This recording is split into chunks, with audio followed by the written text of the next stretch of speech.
the dawn of the 20th century, the oceans of the world had become a grand chessboard for empires. The pieces were not pawns and kings, but colossal steel leviathans, powered by steam and bristling with guns. The game had been changed forever in 1906, when Great Britain's Royal Navy launched HMS Dreadnought, a warship so revolutionary it made every other battleship on the planet instantly obsolete. This single act ignited a naval arms race of unprecedented scale. Germany, America, Japan, and even the South American powers rushed to build their own all-big-gun battleships. And in the heart of Europe, one great power was uncomfortably aware that it was being left behind. That power was France.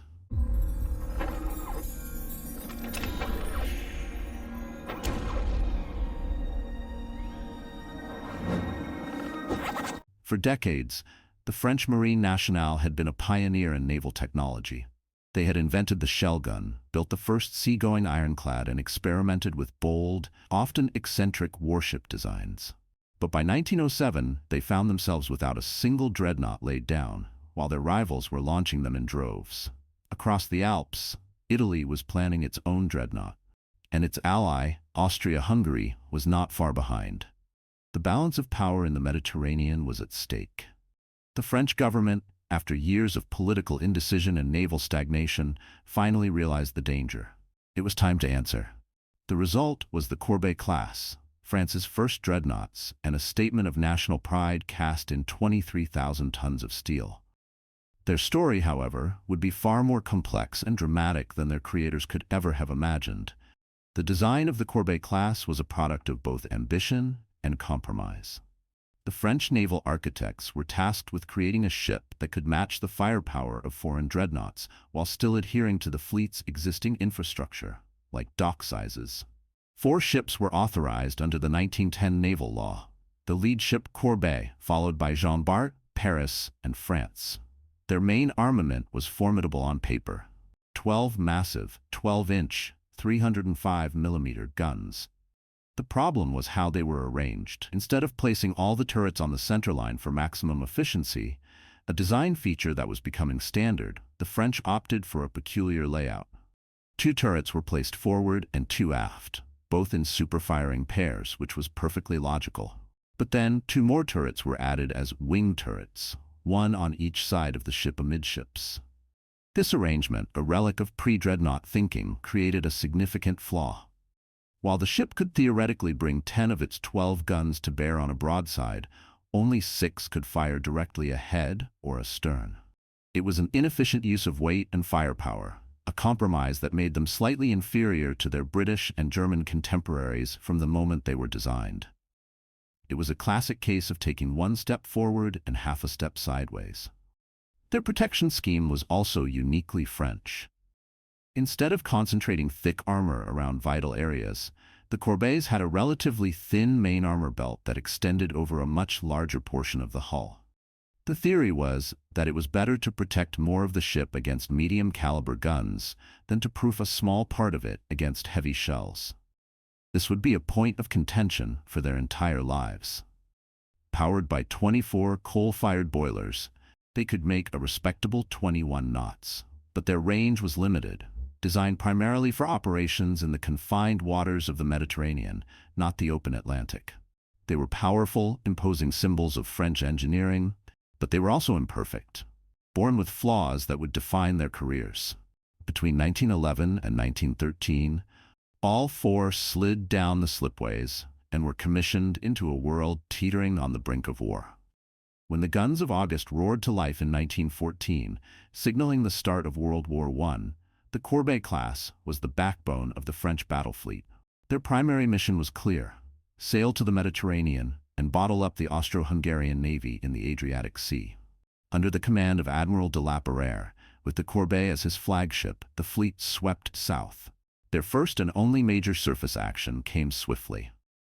On August 16, 1914, the French fleet encountered the small, elderly Austro-Hungarian protected cruiser SMS Zenta and a destroyer, which were blockading the coast of Montenegro. What followed was less of a battle and more of an execution. The French dreadnoughts, with their overwhelming firepower, stood off at a safe distance and pounded the Zenta into a burning wreck. The outgunned cruiser fought back bravely, but stood no chance. She sank with heavy loss of life, giving the Courbet-class their first taste of combat.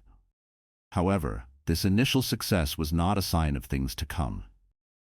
The reality of the naval war in the Mediterranean quickly became one of tedious, grueling blockade duty at the Otranto Straits, the choke point of the Adriatic. The Austro-Hungarians, intimidated by the French fleet, refused to come out and offer a decisive battle. The real threat came not from massive dreadnoughts, but from the silent hunters lurking beneath the waves. Submarines. On December 21, 1914, the Austro-Hungarian U-boat U-12, commanded by the daring Linieschen Schiffleutnant Egon Lurch, spotted the French battleship Jean Bart. Lurch fired a torpedo that struck the Jean Bart near the bow, forward of the main magazine. The explosion tore a huge hole in the hull, and the ship immediately began to take on water. For a moment, it seemed France was about to lose one of its prized new dreadnoughts. But her design, extensive compartmentalization, and the crew's heroic damage control efforts saved her. The Jean Bart, though heavily damaged and down by the bow, managed to limp to Malta for emergency repairs. She had survived, but the incident was a stark warning. The age of the glorious battleship-on-battleship duel was being challenged by this new, unseen weapon. For the rest of the war, the Courbets and the rest of the fleet spent their time at anchor or on cautious patrols, the threat of U-boats keeping the giants on a tight leash. The end of World War I did not bring peace and quiet for the Courbet-class. Instead, it ushered in one of the most turbulent periods of their service.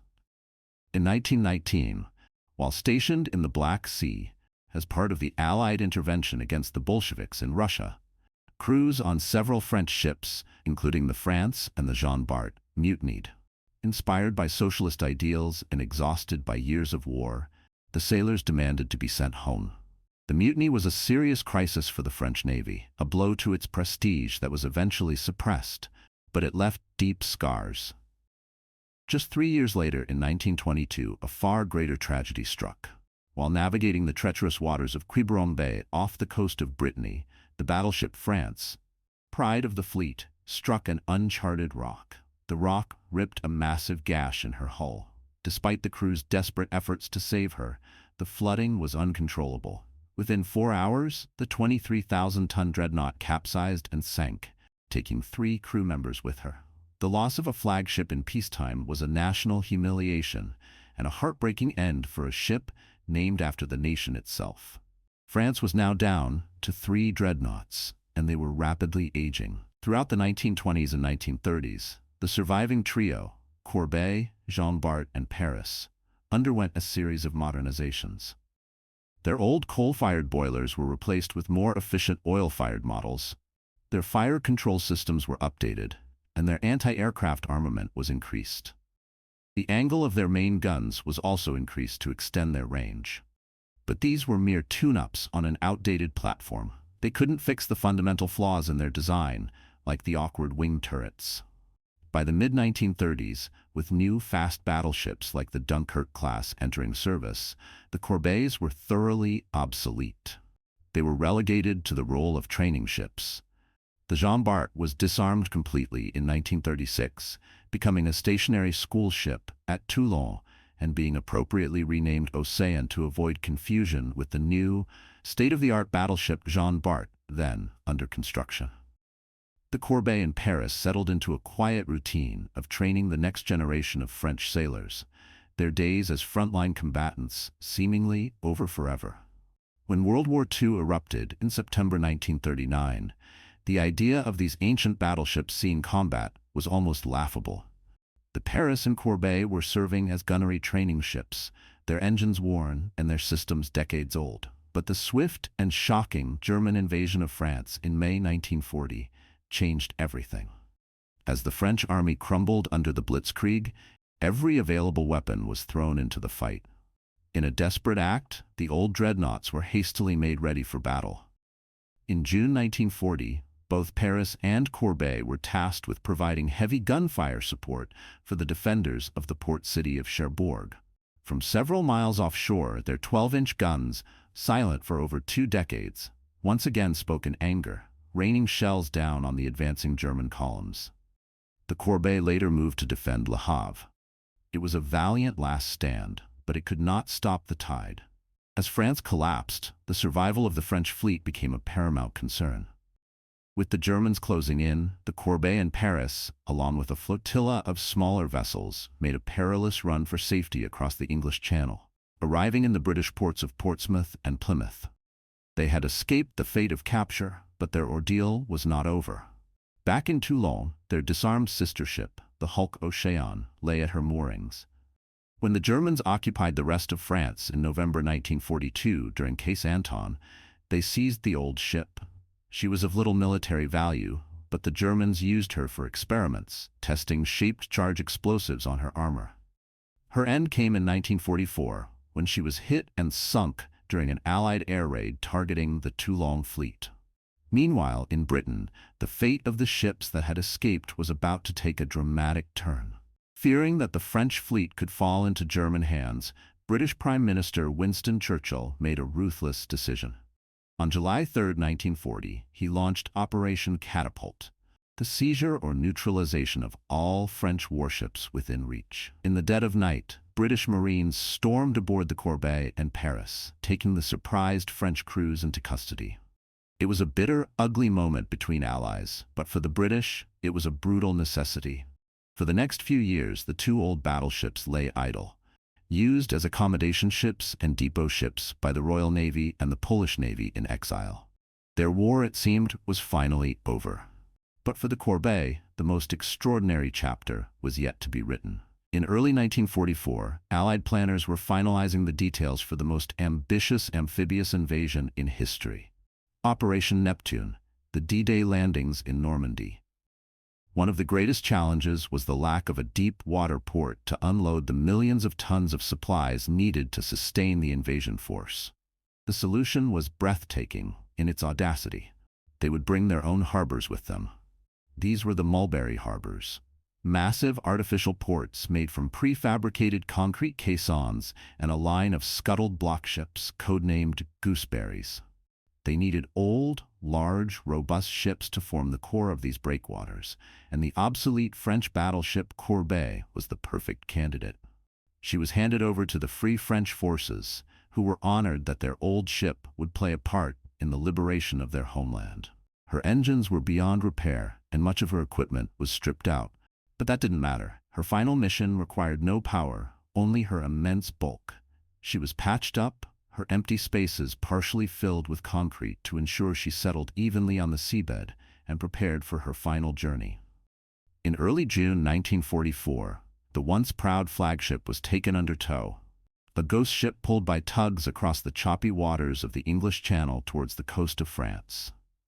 On June 9th, 3 days after the initial landings, the Courbet arrived off Sword Beach. She was carefully maneuvered into her final position, a key point in the Gooseberry 5 breakwater. The seacocks were opened, and the old warrior began to settle. As water flooded her compartments, the Courbet slowly sank to the bottom of the bay, her upper decks and superstructure remaining defiantly above the waves. Her role as a breakwater had begun. But that wasn't the end of her story. Her skeleton crew, before abandoning ship, had raised a massive French tricolor flag on her mast, a potent symbol of French resistance and return. For weeks, German artillery and bombers targeted the old hulk, perhaps mistaking her for an active warship. In an ultimate act of defiance, it's reported that some of her anti-aircraft gun mounts, manned by her crew before scuttling, were used to fire on raiding Luftwaffe aircraft. She had become a static fortress, a monument of steel absorbing German shells and providing a vital shield for the Allied supply ships huddled behind her. She died to save D-Day, a final, heroic sacrifice for the liberation of the nation she was built to protect. The legacy of the Courbet-class is one of the most complex in naval history. They were France's first dreadnoughts, born of national necessity but designed with inherent flaws. They fought in one world war and were dragged out of retirement to fight in another. Their careers were marked by tragedy, mutiny, and long periods of obsolescence. One sank in a peacetime accident, another was torpedoed and survived, another was captured by her enemies, and the last was used as a floating barracks by an Allied nation. Yet, in the end, they found a form of redemption, that few warships ever do. The Paris was eventually returned to France after the war and scrapped, her duty done. But it is the Courbet that captures the imagination. A ship designed for titanic naval battles found its greatest purpose not in fighting, but in dying. Its final resting place, a permanent part of the Normandy coast, is a silent testament to a career that spanned the entire era of the battleship, from the pride of the fleet to a man-made reef that helped win a war. The story of the Courbet-class is a powerful reminder that history has a strange way of finding a use for everything, even a forgotten, obsolete giant of the sea. What do you think is the most incredible part of their story? Was it the tragic sinking of the France, the survival of the Jean Bart, or the final, heroic sacrifice of the Courbet at Normandy? We read every single comment, and your insights help shape the future of this channel. If there's a particular warbird, warship, iron horse, or battle legend you believe is crying out for this kind of deep dive, unleash your suggestions in the comments below. We're always on the hunt for our next mission briefing from you. And if you enjoyed this journey through naval history, make sure you are subscribed and have notifications turned on so you don't miss our next exploration into the echoes of warfare.